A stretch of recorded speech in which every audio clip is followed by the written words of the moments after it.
And we all agree, key ingredient is gossip. My name is Muna Hijazi, and today we are having a traditional Gazawi Palestinian meal. One of the 3 simple dishes we're making today is a cornerstone across the Middle East and around the Mediterranean. In Arabic, it's called Shorbet or red lentil soup. The reason that I almost always serve Shorbet, it's the one dish that I can guarantee you people in Gaza can eat with us today. The ingredients that I use are only water, red lentils, salt, garlic powder, onion powder, and cumin, all pantry, aka rationed goods. We have actually done the hardest part of the entire recipe, which is wait for a large pot of water to boil. Now that it's boiled, we are ready to put in lentils, cumin, and garlic powder. I can't find my onion powder, which is fine. A lot of times you can't find something you need. I'm gonna add the salt. And you'll note all of this is by sight and taste and smell. So we've got our components in. I'm going to just let this come to a boil uncovered. Once it boils, I'll bring it down to a low simmer so that the lentils can fully hydrate. Next up, we're gonna be roasting potatoes with zaatar. Zaatar is a plant that is indigenous to Palestine. Zaatar is the name of not only the plant, but also the seasoning mix, which tastes a lot like wild oregano. I normally like to use yucca and gold potatoes because I am lazy.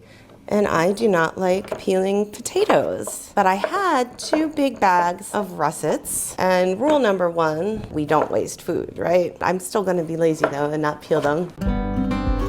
I've always loved cooking. I was a kid who would come home from school and find whatever cooking show I could find and watch that instead of cartoons. My Palestinian dad loves to be creative in the kitchen, but he's not the one who makes most of the everyday meals growing up. The person right now I thank the most for my cooking skills is my Aunt Hala. My Aunt Hala just passed away at the end of December. She was an amazing cook and host. Just a glamorous woman who loved ABBA. She wasn't a chef, she was like a conductor. Like, it was everyone's hands she was working with, and you were just part of the show, and thrilled to be part of the show.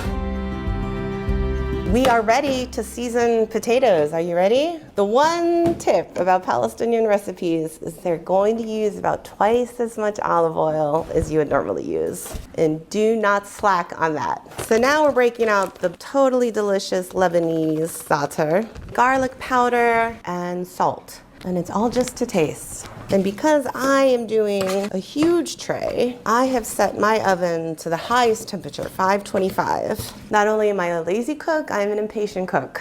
So I will crank the oven up as high as I can get away with it, and I will accidentally burn stuff all the time. 30 minutes for the potatoes. We can check on the soup now. Oh, too much salt. So I'm gonna add water and lentils. The second hardest part of this recipe is not getting the tiny red lentils everywhere. They're kind of like glitter. They magically get everywhere and then you find them everywhere for the next few days. So I'm gonna start to put together our village salad. This is a salad that you will see with almost every meal. It's always gonna have tomatoes, it's always gonna have onion, we're gonna use some beautiful Persian cucumbers, always some jalapeno too. The traditional dice for this salad would be a very small dice. Again, because I am lazy and because I am impatient, I am going for bite-sized pieces. And then the classic way your Palestinian teta, is gonna show you how to dice a tomato. You hold it in your hand with a serrated knife and you make the smallest slices you can make, this way and then this way, and then you slice it into the bowl like this. That is what the weapons grade hands of your grandmother can do.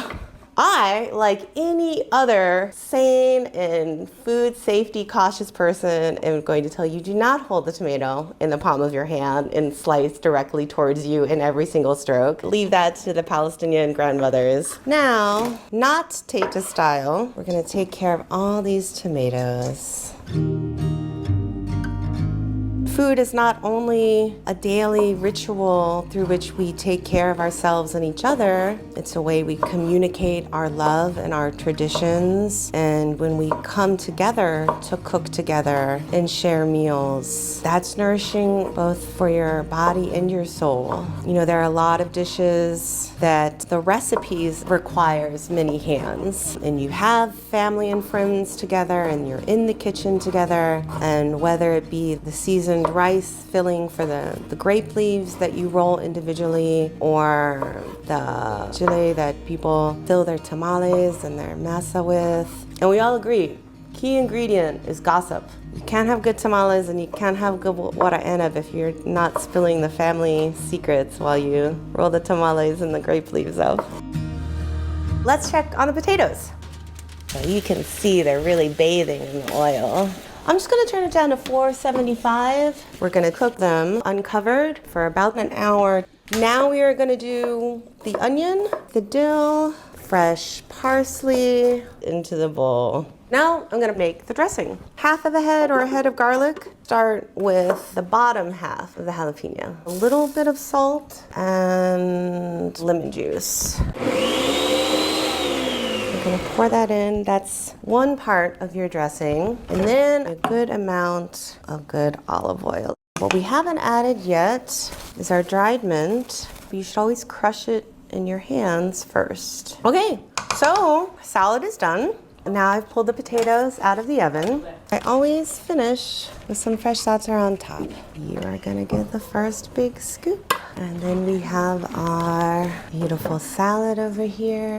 And that is your perfect bowl of Shorbet adas. Ta-da! Today's lunch, Shorbet adas, a Gazawi take on a Palestinian traditional salad, and Zaatar roasted potatoes.